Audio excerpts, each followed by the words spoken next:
नमस्कार, आपका स्वागत है। मैं हूं रमेश और आज हम लोग सीखेंगे टाइपोग्राफी का part 4 features of a font.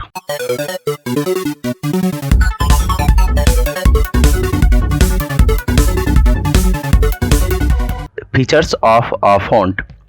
जब हम किसी न्यूज़पेपर या बुक के पेज को देखते हैं तो कुछ फीचर्स पब्लिकेशन को पहचानने में हमारी मदद करती है।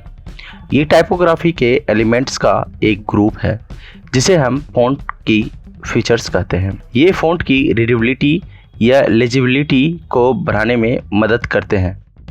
ये लेटर्स का साइज, अल्फ़ाबेट के बीच का स्पेस या वर्ड्स या लाइंस के बीच का स्पेस और संबंधित स्पेस के साथ स्ट्रोक की मोटाई हो सकते हैं।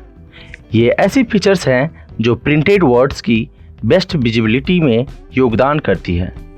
Upper case and lower case. Typographical terminology में कैपिटल लेटर्स को अपर केस लेटर्स कहा जाता है। सिमिलरली सभी स्मॉल लेटर्स को लोअर केस लेटर्स कहा जाता है।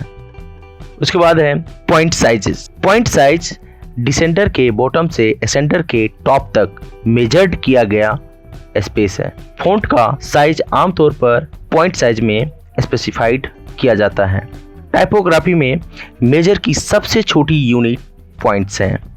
इसे पीटी के रूप में स्पेसिफाइड किया जाता है, पर लेटर प्रेस के समय प्रिंटिंग के लिए स्पेस पिकास या ईएमएस में स्पेसिफाइड किया गया था, जिन्हें पॉइंट्स में डिवाइड किया गया।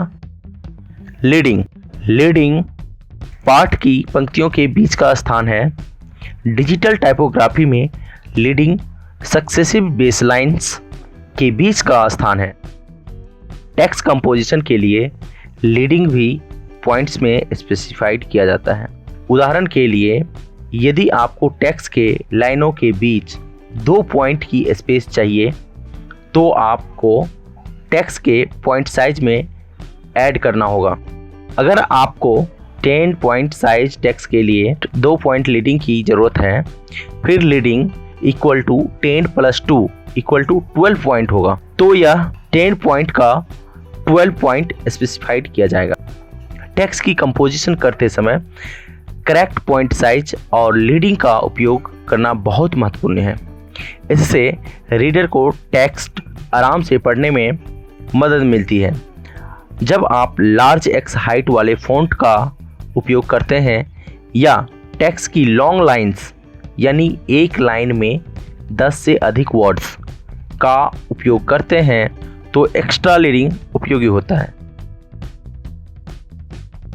कर्निंग 2 लेटर्स के बीच की जगह की मात्रा को रेफर्स करता है और आपके लेटर्स के बीच अजीब दिखने वाली गैप्स से बचने के लिए उस स्थान को एडजस्टिंग करने की प्रक्रिया है। कभी कभी कुछ लेटर्स के कॉम्बिनेशंस के लिए एक फ़ॉन्ट का डिफ़ॉल्ट कर्निंग आइडियल नहीं होता है, इसलिए आप उसे मैनुअल रूप से एडजस्ट करना चाहते हैं ताकि सभी लेटर्स के बीच स्पेसिंग कंसिस्टेंट दिखे। वेट एक स्ट्रोक में बोल्डनेस की अमाउंट को वेट कहा जाता है। कई फ़ॉन्ट्स डिफरेंट वेट में उपलब्ध हैं, जैसे थीन या light, regular, bold, extra bold या एक्स्ट्रा ब्लैक आदि। फ़ॉन्ट के वेट को बदलकर कोई व्यक्ति शब्द के अर्थ को सहानुभूति या अभिव्यक्त कर सकता है।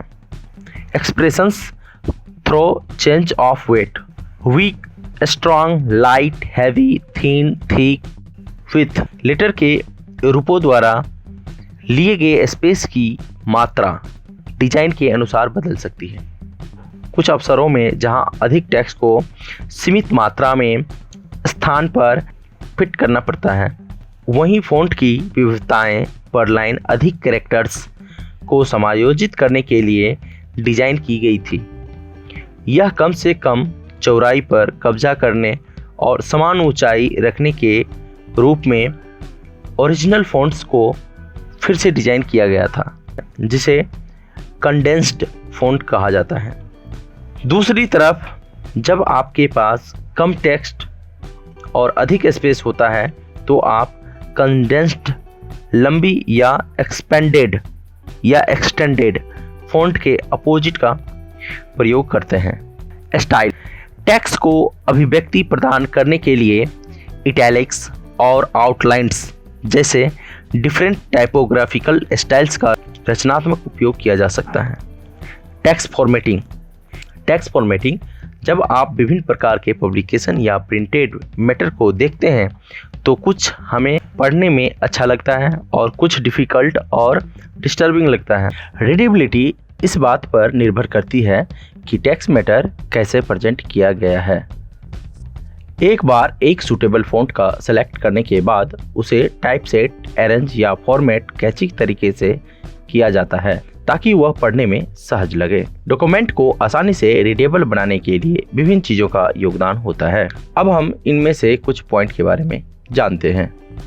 टेक्स्ट अलाइनमेंट, टेक्स्ट को अलग अलग अलाइनमेंट्स में कंपोज की जा सकती है, जैसे left aligned, justified, centralised, right aligned. Bubble एक अनवांटेड अगली वाइट स्पेस है जो शब्दों के बीच दिखाई देता है, उसे बबल कहा जाता है। रिवर वाइट स्पेस या बबल्स का एक सीरीज है जो पैराग्राफ में एक अगली वाइट लाइन बनाती है, इससे पढ़ने में असुविधा होती है। ड्रॉप कैप वह जगह है जहां पहले पैराग्राफ के पहले कैरेक्टर को लार्ज किया जाता है। टेक्स्ट की कई पंक्तियों या पहले कुछ वाक्यों को लेते हुए ड्रॉप कैप का उपयोग विभिन्न मीडिया में किया जाता है, जिसमें किताबें, अखबार के लेख, दस्तावेज और वेब पेज शामिल हैं। ड्रॉप कैप स्टाइल जोड़ते हैं या रीडर्स का ध्यान आकर्षित करते हैं। हाइफन एक विराम चिन्ह है जिनका उपयोग शब्दों को जोड़ने या किसी शब्द के शब्दांश को अलग करने के लिए किया जाता है। हाइफन का उपयोग ज़्यादातर सिंगल वर्ड्स को भागों में तोड़ने के लिए किया जाता है या आमतौर पर अलग अलग शब्दों को सिंगल वर्ड्स में शामिल करने के लिए किया जाता है। सबस्क्रिप्ट्स, सबस्क्रिप्ट्स या सुपरस्क्रिप्ट्स एक कैरेक्टर है, जैसे कि कोई नंबर या लेटर, जो टाइप की नॉर्मल लाइन से थोड़ा नीचे या ऊपर सेट किया जाता है। यह आमतौर पर बाकी टेक्स्ट से छोटा होता है। सबस्क्रिप्ट्स बेस लाइन के नीचे दिखाई देती है, जबकि सुपरस्क्रिप्ट्स ऊपर होती है। सबस्क्रिप्ट्स और सुपरस्क्रिप्ट्स का उपयोग formulas, mathematical expressions, chemical compounds के स्पेसिफिकेशंस आदि में किया जाता है। विडो, पैराग्राफ के अंत में एक छोटा शब्द या एक हाइफन शब्द का अंतिम शब्दांश एक विडो कहा जाता है। यह रीडर को टाइपोग्राफिकली विचलित करने वाला माना जाता है। ऑर्फन एक कॉलम या एक पेज के टॉप पर एक शॉर्ट आइसोलेटेड लाइन को कहा जाता है। यह आमतौर पर पूर्ववर्ती कॉलम से एक पैराग्राफ की अंतिम पंक्ति होता है। ऑर्फन रीडर को कंफ्यूज करता है क्योंकि वे मेन पैराग्राफ से अलग होते हैं। मल्टीलिंगुअल टाइपोग्राफी, संसार में बहुत तरह के लैंग्वेजेस हैं जिनका फ़ॉन्ट स्क्रिप्ट्स अलग हैं।